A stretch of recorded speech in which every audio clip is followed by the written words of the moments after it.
What if you had telepathy and telekinesis? You wake up one morning and you can hear thoughts. Not loudly, not like a movie, just a faint pressure behind your eyes, like a word trying to surface before you've decided to think it.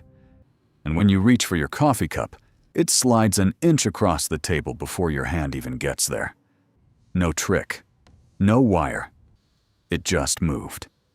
This is the fantasy version of the most requested superpower combo on the internet. So let's actually take it seriously. What would it take, biologically and physically, for a human being to read minds and move objects with thought alone? And why does the answer to one of those questions look a lot more possible than the other? Start with telepathy, because here's the part that surprises people. This one isn't pure fantasy. In 2014, researchers at the University of Washington did something that sounds like science fiction and is actually just a peer-reviewed paper. Rajesh Rao sat in one lab wearing an EEG cap, thinking about moving his hand. That signal traveled over the internet to a second researcher, Andrea Stocco, sitting across campus, wearing a magnetic stimulation coil over his motor cortex. When Rao imagined the movement, Stocco's hand moved. Not because he chose to, because a signal from another person's brain reached in and pulled the trigger. That was the first direct brain-to-brain interface ever demonstrated in humans. So telepathy already exists, just not the kind you're picturing. What actually got transmitted wasn't a thought, a memory, or a feeling. It was a single motor command, stripped down to almost nothing, sent through a machine, and received by a brain area that doesn't know the difference between "I decided to move" and "something just told me to." That's the real bottleneck.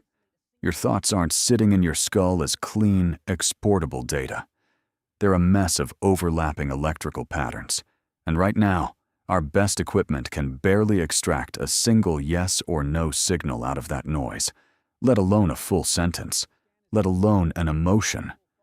Reading a whole thought would mean decoding a pattern more complex than anything neuroscience has ever mapped. We're not blocked by physics here. We're blocked by resolution. And resolution, historically, is the kind of problem technology eventually solves. Now picture the version of you standing in a room, actually hearing someone else's inner voice. Every unfiltered thought, every unkind judgment they'd never say out loud, every secret they didn't choose to share. Suddenly the fantasy stops sounding fun and starts sounding like something closer to a diagnosis. There's already a word for hearing thoughts that aren't yours. Actual telepathy, done properly, might not feel like a gift. It might feel like a symptom. There's actually a reason this specific fantasy, hearing thoughts and moving objects, is the one people reach for again and again. Your brain already has a rough, blurry version of both. Mirror neurons, first identified in the early 1990s, fire not just when you perform an action, but when you simply watch someone else perform it. Watch a friend wince in pain, and some of the same neurons that would fire if you were in pain light up in your own brain. That's not telepathy, but it's the biological seed of it, a nervous system that's already wired to partially simulate what's happening in someone else's head, just without the resolution to turn it into anything you could call reading minds. In a strange way, you've been running a low-power, extremely limited version of this power your entire life every time you cringed at someone else's mistake or caught yourself smiling because a stranger smiled first. Now picture both powers working together, the way the fantasy usually gets sold. You're in a crowded room. You catch a fragment of what someone nearby is actually thinking, and in the same instant, you nudge a falling glass back onto the table before anyone notices. It plays like a superhero moment. But run the two mechanisms side by side, and the asymmetry becomes obvious. One of those actions has already happened in a lab, slowly, imperfectly, over an internet connection between two consenting researchers. The other would require your skull to be quietly manufacturing a force stronger than anything ever detected by human instruments, and doing it selectively, precisely, and invisibly, every single time you wanted to catch a glass. Telekinesis has a problem. Telepathy doesn't. It's not a resolution problem. It's a physics problem. Your brain, right now, generates about 12 to 25 watts of electrical power, roughly enough to keep a dim light bulb glowing. Its electromagnetic field can be detected with sensitive equipment. A few centimeters from your scalp, and past that range, it fades into nothing. For comparison, Earth's own magnetic field, the one strong enough to drag a compass needle around the entire planet, is estimated to be about 1 billion times more powerful than the one coming out of your head. If you wanted to nudge a coffee cup using nothing but your brain's natural electromagnetic output, you wouldn't be underpowered. You'd be off by roughly 9 orders of magnitude. That's not a training problem. You could meditate for 1,000 years, and you would still be 1 billion times too weak. And it gets worse before it gets interesting. Physics has exactly 4 known fundamental forces: gravity, electromagnetism, and 2 forces that only operate at the scale of an atomic nucleus.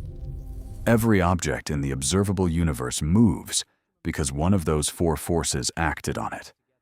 For telekinesis to be real, your brain would need to be quietly generating a 5th force that has never once shown up on any instrument we've built, including the same detectors sensitive enough to register gravitational waves rippling out from 2 black holes colliding over 1 billion light-years away.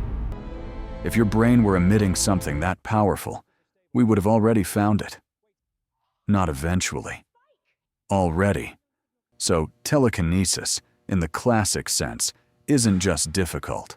It's off the table entirely, unless physics itself is wrong, in a way it has never once been caught being wrong before.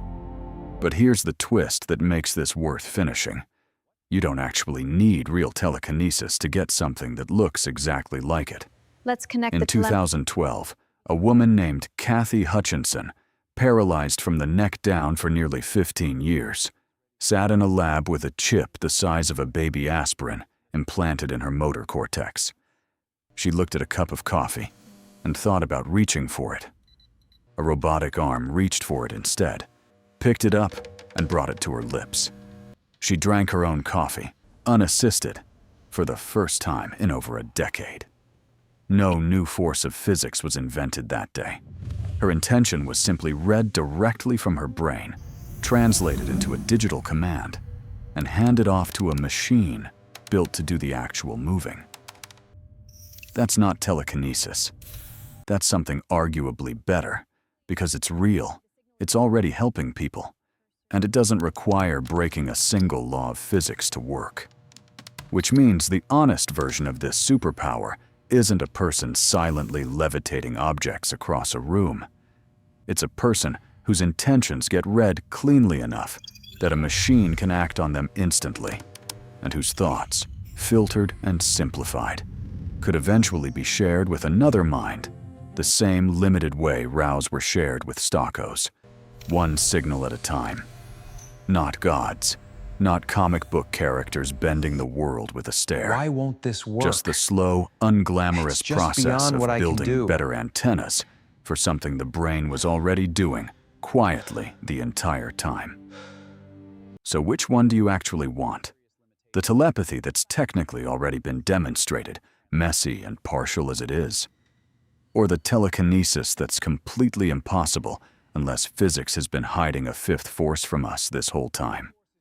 Tell me your pick in the comments, and if you want more videos that take what-if questions and actually run them through real science, subscribe, because this channel is just getting started.